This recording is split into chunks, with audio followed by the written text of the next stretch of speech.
When wild turkeys were taken out of their natural environment and domesticated, they lost many of the instincts that wild turkeys naturally have.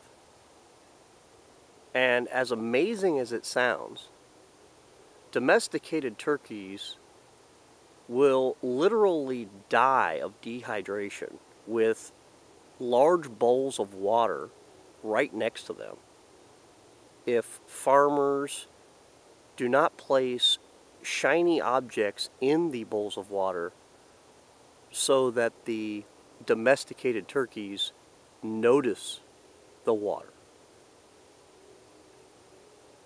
I think in many ways,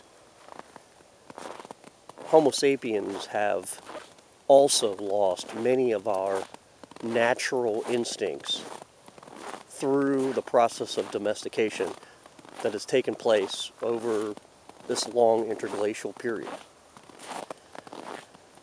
And I think one of those glaring examples that I find is with regard to food and food resources.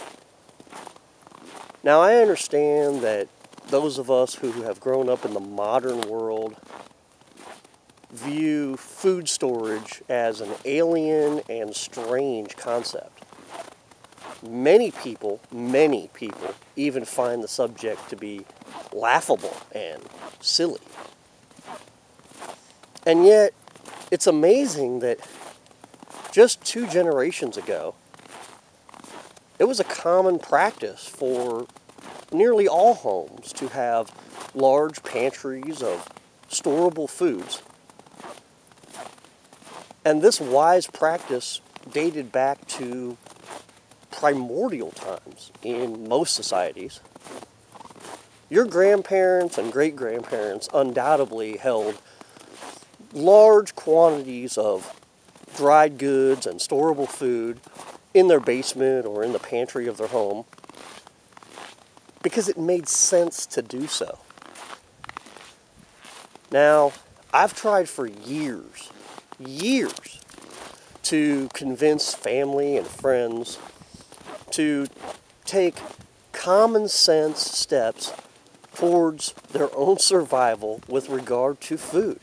And I'm very sorry to say that I've been largely unsuccessful.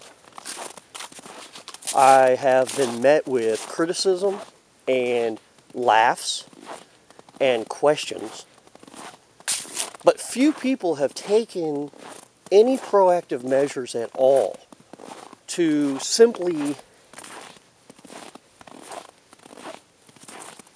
purchase and store small quantities of food.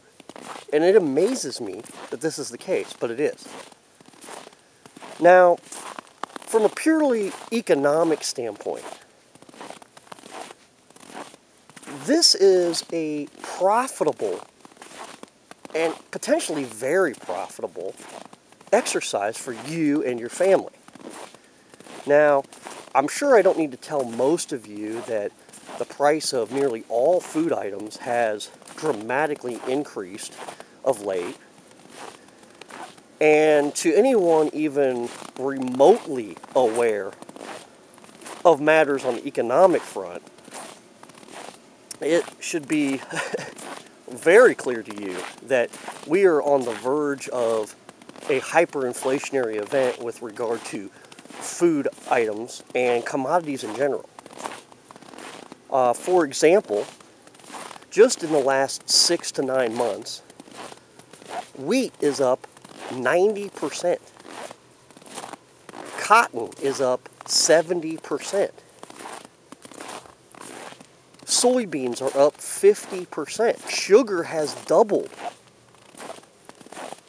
Now, on a more tangible level at the grocery store, I personally can attest to seeing many large increases, some bordering on hyperinflationary events, with the everyday food items that we purchase regularly.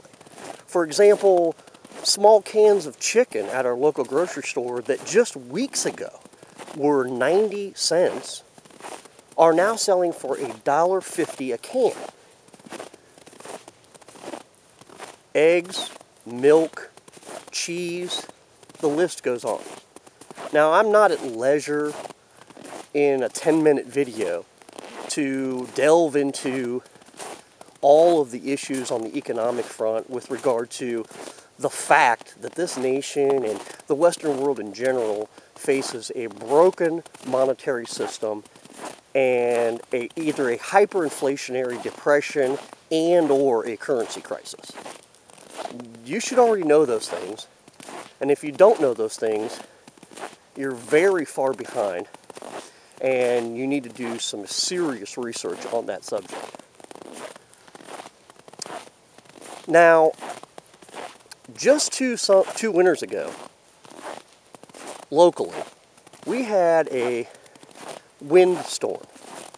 And this windstorm took place in a single day, knocked down many trees, knocked down many power lines. And just that small event caused borderline panic in this community of 500,000. Local stores were out of many basic food items, and there were more than one report of fights and scuffles over dwindling resources at the grocery stores and supermarkets in this area. I would also point to the recent episode in the Northeast where a simple water outage caused near riots to break out over drinking water at grocery stores. My point here is that it does not take an IceAge to cause riots and violence at the grocery store. It does not take a cataclysmic event for your food supplies to become unavailable. Simple events that happen all the time could come to your neighborhood, could seriously impair your ability to feed your family. Now, if my scenario proves to be correct, food and food supplies will be of paramount importance to each of you. There simply will be no way that farmers around the world will be able to provide the food in abundance that we have found in our lifetimes. I hope that all of you will hear this message, take heed, and take action.